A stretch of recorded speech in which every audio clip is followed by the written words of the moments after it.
고조선, 고구려, 부여, 발해는 한국사일까요?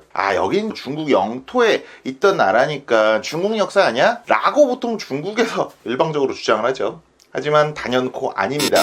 보통 각 나라의 역사는 그 나라의 정체성에 영향을 준 역사로 규정을 합니다. 우리나라의 정체성은 어떻죠? 나라 이름만 봐도 알 수 있잖아요. 대한민국. 고대 한반도에 있었던 삼한을 우리의 뿌리로 생각하는 거겠죠. 영어로는 The Republic of Korea.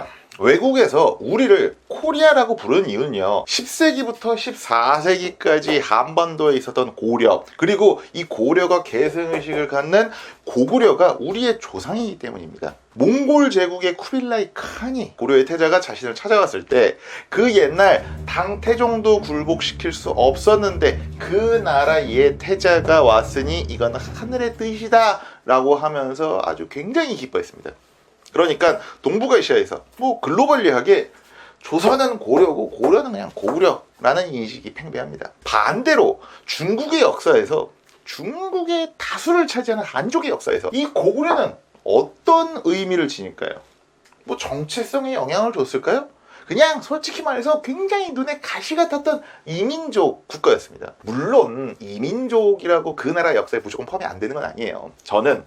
저뿐만이 아니라 많은 역사 교과서에서 수나라, 당나라, 요나라, 금나라, 원나라 등등의 나라를 중국의 역사에 포함을 시킵니다. 물론 원나라는 몽골의 역사이기도 하지만 아무튼 수나라, 당나라, 요나라, 금나라, 원나라, 청나라까지 합쳐서 각각 선비족, 거란족, 여진족, 몽골족 등등이 세운 나라예요. 하지만 한족이 생각하는 자신들만의 영역인 중원, 그 중원의 일부 또는 전체를 지배를 하면서 지금 중국의 정체성, 지금 중국의 역사의식에 아주 지대한 영향을 끼친 게 바로 그 나라들이기 때문에 당연히 포함을 시켜야 되는 겁니다. 대표적인 게 당나라의 호한 문화라는 개념이에요. 한족이라는 농경민의 문화랑 5호 16국 시대의 그 흉노, 선비족, 강족, 갈족, 저족, 자신들이 오랑캐라고 불렸던 유목민들의 문화가 융합이 되면서 당나라가 굉장히 개방적인 세계 제국으로 발돋움할 수가 있었습니다. 그러니까 혹시나 중국 사람들이 고구려 중국 역사다 라고 말하면은 그러면은 당나라는 중국 역사 맞냐? 라고 반박하시면 솔직히 게임 끝난다 라고 생각을 합니다. 이번 시간은 지도로 한국 사람만 읽어보는 시간입니다. 지도라고 했는데 막상 지도가 아니라 표 같은 걸 하나 가지고 왔죠.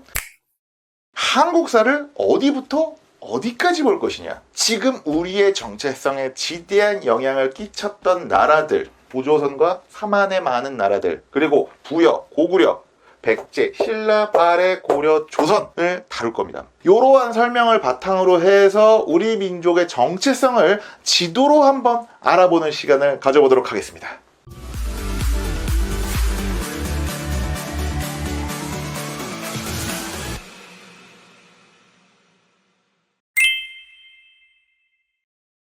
모든 나라에는 솔직히 그 나라에 다 정체성이 있어요. 그러니까 우리 스스로를 어떻게 생각하느냐가 정체성, 영어로 아이덴티티잖아요. 그리고 그 나라의 정체성이 형성되는 과정이 바로 그 나라의 역사인 겁니다. 그러니까 한국과 한국인의 아이덴티티가 형성되는 과정이 이 한국의 역사인 거죠. 한국의 정체성, 한국인의 정체성, 대표적인 게 저는 굉장히 대중들이 단합이 잘 된다라는 걸 한번 꼽고 싶어요. 우리나라 사람들은요, 생각보다 꽤 오랜 기간 국가가 위기를 맞이할 때, 아니면 국가가 굉장히 흥겨운 일이 벌어졌을 때 국가가 무언가를 강제하거나 동원하지 않아도 대중 스스로가 국가의 시스템을 유지하려 하거나 국가의 시스템과 자신을 동일시하려는 의지를 굉장히 많이 보입니다. 2002년 월드컵, 각종 월드컵이나 올림픽 때도 그렇고요. 가장 대표적인 게 이제 1997년 IMF 경제 위기가 왔을 때 수많은 사람들이 누가 강제하지 않아도 자발적으로 금모으기 운동을 했어요. 조금 멀리 가볼까요?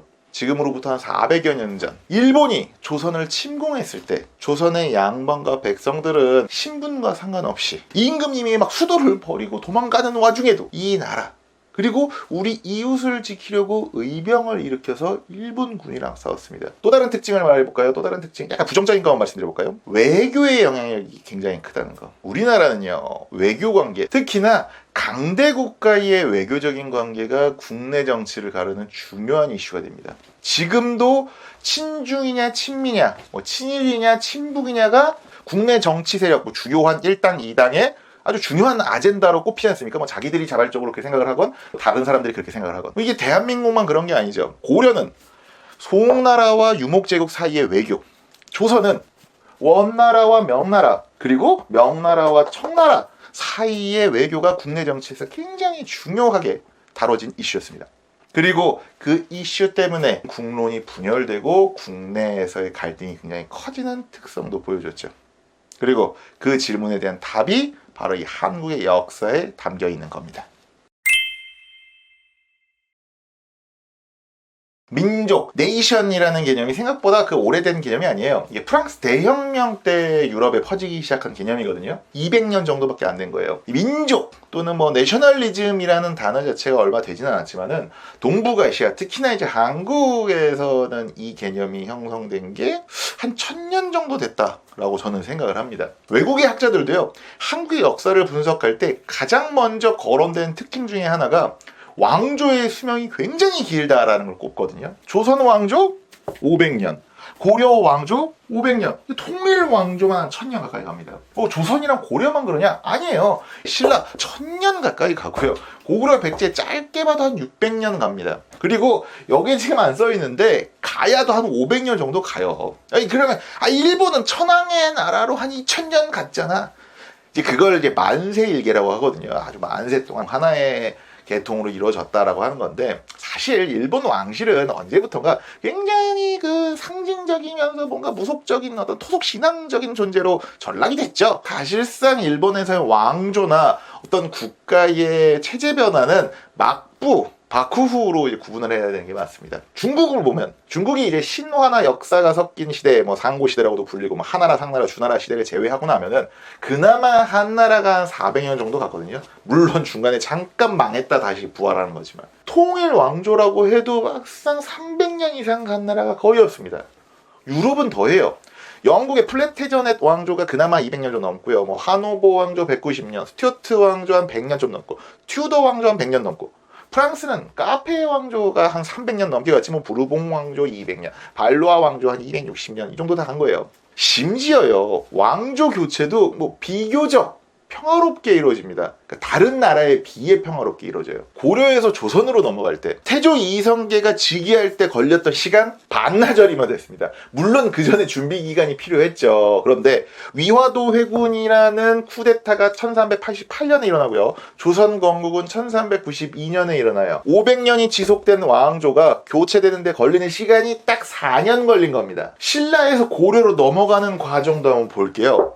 후삼국 시대라는 한 50여 년 정도 되는 혼란기를 겪기는 했습니다. 하지만 고려가 이제 후백제, 그 당시 견훤을 멸망시키기 전에 고려가 이 신라를 17년 정도 보호해줘요. 약간 동맹국 또는 연방국스럽게. 그리고 자연스럽게 고려는 그 신라를 흡수하면서 왕조가 교체되죠. 그래서 왕조가 교체되면서 발생하는 어떤 숙청 같은 지배층의 극적 교체가 상대적으로 좀 적게 일어납니다. 고려 말에 신흥 지배층인 신진사대부 상당수가 조선의 지배층으로 이어집니다. 그 포온 정몽주는 이방원한테 살해당했잖아. 그러니까 다른 나라에 비해 숙청의 과정이 굉장히 적다라는 거예요.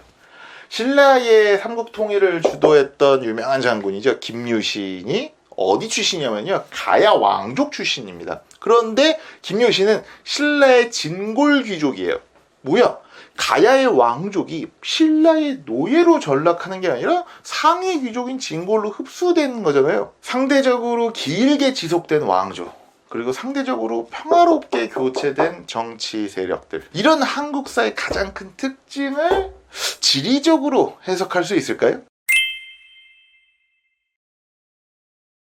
저는 중국과의 적당한 거리감을 그 이유로 꼽고 싶어요. 엄청난 생산력을 가진 황하와 장강 유역을 토대로 전 세계에서 역사 기간 거의 대부분 동안 가장 덩치가 그러니까 체급이 큰 나라들을 세워왔던 한족은요, 수많은 주변에 있는 사람들을 한족으로 흡수를 했어요. 그래서 원래는 한족이 아니었는데 지금은 뭐 대부분 다 중국 사람들도 자기가 한족이라고 생각을 하죠. 그런데 한족의 나라들이 막상 한반도에 있는 나라들을 흡수하려고 하진 않았습니다. 제가 지난 만주 시간에도 말씀을 드렸죠. 뭐 자세한 내용이 궁금하시면 해당 영상 보시는 걸 추천드립니다. 특히나 이번 영상 보실 때는. 베이징에서 한반도로 오려면은 여기에요. 뭐 연산 산맥부터 해서 뭐 칠로도 산맥, 뭐 노노아노 산맥, 흑산 산맥, 의무르 산맥 등등 은근히 여기가 또 험준한 산지가 해안가까지 쭉 이어져 있습니다. 그리고 그 북쪽에는 서랴오강 그 상류죠. 여기에 커얼친 사막이라고 사막이 또 있습니다. 그러니까 산맥이랑 사막을 건너서 겨우겨우 랴오강 이제 하류 근처로 도착을 했다. 그럼 문제는요, 요하 하류, 랴오강 하류에는 또 늪지대, 뻘밭이 있습니다. 여기 요택이라고 불려요. 여기가 또 난리가 납니다. 겨우겨우 막 요동까지 진출을 했어. 이제 한반도 공략하려고 해. 한반도의 3분의 2가 산이에요. 특히나 북쪽이랑 동쪽의 산이 더 높고 험하죠. 압록강 건너서 평안도 평지로만 길 하나로만 침공할 수 있어요. 그러면 방어하는 입장에서는 그 길목만 틈먹고 있으면은 솔직히 정복자가 한반도를 점령하는 게 굉장히 어렵습니다. 그러니까 중국이랑 만주 한반도는 육지로 왕래하기가, 육지로 뭔가를 정복하고 이러기가 굉장히 힘들어요.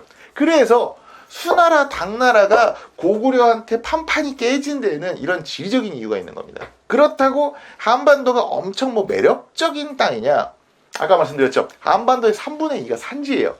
농업 생산력이 중국보다 좋겠습니까? 뭐 딴 얘기지만 우리나라가 중국, 일본이랑 다르게 나무젓가락을 잘 안 쓰고 쇠젓가락을 많이 썼어요. 그게 지금만 그런 게 아니라 옛날에도 그랬어요. 그게 왜 그러냐면은 국, 뭐 죽, 탕, 찌개 같은 국물 요리가 많아서 그래요. 한반도에 왜 국물 요리가 많냐? 한반도가 역사적으로 식자재나 먹을거리가 이렇게 풍부한 곳이 아니었어요. 그러니까 그냥 산에서 이렇게 나무를 캐오거나 아니면 정말로 귀한 고기를 갖고 왔는데 이걸 한 번에 먹어 치울 수가 없는 거예요. 그래서 그냥 물에 넣고 푹 삶아서 찌개나 탕으로 여러 사람이 나눠 먹으면서 그렇게 단백질 섭취를 하는 그런 식문화가 생긴 겁니다. 그런데 나무젓가락 같은 경우는 물에 오래 놔두면 이게 변질되고 상하잖아요.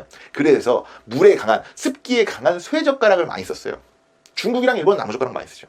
그리고 또 중국이랑 일본이랑 다르게 숟가락과 젓가락을 병용하는, 그러니까 같이 쓰는 수저 문화가 더 발달한 겁니다. 왜? 국물을 많이 떠먹을 게 있으니까. 다시 이제 한반도의, 그러니까 우리 한민족의 지정학 이야기로 한번 돌아오시죠. 제가 처음에 중국과의 적당한 거리감이라는 말씀을 드렸는데, 적당하다라는 의미가 그러니까 너무 멀지도 않다라는 의미도 포함이 되는 거겠죠. 그러니까 흡수되기는 먼데 막상 교류하기는 되게 가까워요. 사실 20세기 이후를 제외하면 그 역사기간 대부분 동안 중국에 있는 나라가 한반도에 있는 나라보다 문화적으로 그리고 뭐 경제적으로 대부분 앞섰습니다. 중국 자체가 이제 근대 이전까지는 사실 뭐 세계에서 가장 부유하고 선진적인 나라였으니까요.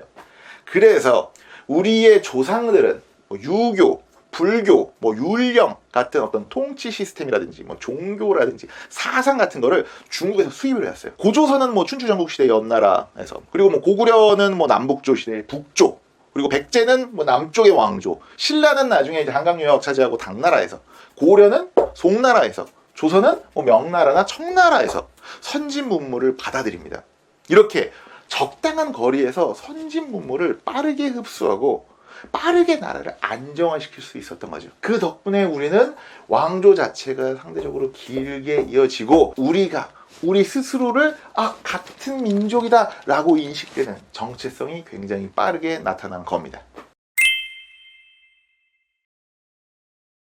어떤 학자들은 한국의 역사가 외부의 침략이 굉장히 적었다라고 이야기를 해요. 근데 저는 솔직히 말하면 그 의견에 온전히 동의하기는 힘들어요. 한국인이 이 다른 데는 없는 한이라는 정서가 왜 만들어졌겠습니까? 이 꾸준하게 이 외적들의 침략을 받았으니까는 그런 거 아니겠습니까? 이 동북아시아 역사에서요, 이 한국의 전쟁과 외교 관계를 보려면은 솔직히 한국의 지정학을 한번 봐야 되거든요. 뭐 지난 만주 시간에도 이야기를 했습니다. 첫 번째, 오랜 기간 한민족이 있었던 만주는 하나의 지형이라기보다는 유목지대, 농경지대, 수렵지대의 영역이 혼재된 굉장히 복합적인 영역이었다. 두 번째, 이 만주는 유목민들과 지리적으로, 지형적으로 굉장히 가까웠다. 그냥 백지도를 놓고 보면 우리 민족의 영역인 한반도와 만주는요, 중국 한족의 영역과 유목민족의 영역 사이에 있다고 보긴 힘들어요. 사실상 좀 동쪽에 치우쳐져 있잖아요. 하지만 지형적으로 보면은요, 대흥안령 산맥 그리고 소흥안령 산맥이 만주와 몽골을 가르는 자연 경계 역할, 경계선 역할을 하는 게 아니라 만주와 몽골을 잇는 통로 역할을 했습니다. 그리고 중국과 한반도 플러스 만주는 점령하기가 힘들어서 그렇지 서로 배를 타거나 사신을 주고받기에는 적당히 또 가깝긴 하죠. 그래서요, 한족과 유목민족한테 만주뿐만이 아니라 한반도가 반드시 관리가 필요한 지역이었습니다. 그래서 한족이 제국을 세울 때건 유목민들이 제국을 세울 때건 항상 뭔가 이렇게 프롤로그처럼 또는 다 점령해놓고 나중에 에필로그처럼 우리 조상님들의 나라를 어떻게든 멸망시키거나 아니면 멸망 직전을 아주 그냥 몰아세우면서 자기 편으로 강제로 끌어들이는 일들이 허다했어요. 중국에서 한나라가 들어섰을 때 고조선이 멸망합니다. 유목민인 선비족이 강해지기 시작할 무렵에 부여가 휘청거립니다. 중국의 거대 제국인 당나라가 들어섰을 때 고구려가 멸망합니다. 거란족이 커질 때는 발해가 멸망을 했죠. 그리고 거란족이 중국을 정복하러 가기 전에 고구려를 3차례나 침공합니다. 여진족이 금나라를 세울 때는요, 고려는 금나라의 사대 관계를 맺습니다. 몽골족이 중국을 제패할 때는 어땠나요? 고려를 9번이나 침공을 합니다. 그리고 마지막엔 항복을 받아내죠. 한족의 명나라가 몽골의 원나라를 밀어낼 때 가장 크게 견제했던 나라가 어디냐면 바로 이 고려와 조선입니다. 그리고 만주족이 후금과 청나라를 세우고 중국 명나라로 정복하기 전에 조선을 2차례 침공합니다. 그게 병자호란, 정묘호란이죠. 한족과 유목민의 침공 때문에 우리 민족의 정체성도 굉장히 많이 강해졌죠. 우리는 우리가 지켜야겠구나. 그런데 정체성이 분명히 다른 이들의 침공 때문에, 침략 때문에 우리는 언제나 이 생존을 걱정해야 됐고요. 그리고 동북아시아 국제 정세가 급변할 때마다 외교 문제가 우리 민족의 아주 중요한 쟁점이 될 수밖에 없었던 겁니다. 그 광개토 대왕릉기에 한인과 예인들만 데려다가 놓고 내 무덤을 수호하게 하라. 신라의 통일이 지리적으로 봤을 때는 꽤 의미가 있다고 봅니다. 고려시대 때부터요, 한민족의 영역이 한반도로 축소가 됩니다. 압록강을 세계에서 가장 오래된 국경만이다라고 이야기합니다. 그럼 왜 우리 민족은 만주를 포기하고 한반도에서 정착을 하게 된 걸까요? 우리 민족한테 만주는 개를 끼였습니다. 요동 땅은 우리가 가져와야 되는 거 아니야? 딱 한 번 기회가 있었습니다. 하지만 이성계는 요동으로 가지 않고 압록강에 있는 작은 섬 위화도에서 회군을 해서 쿠데타를 일으킵니다. 나는 요동을 수복하지 못한 것을 다행한 일이라 생각한다. 조선 후기 최고의 실학자 다산 정약용 선생이 쓴 여유당전서 12권에 있는 요동론입니다.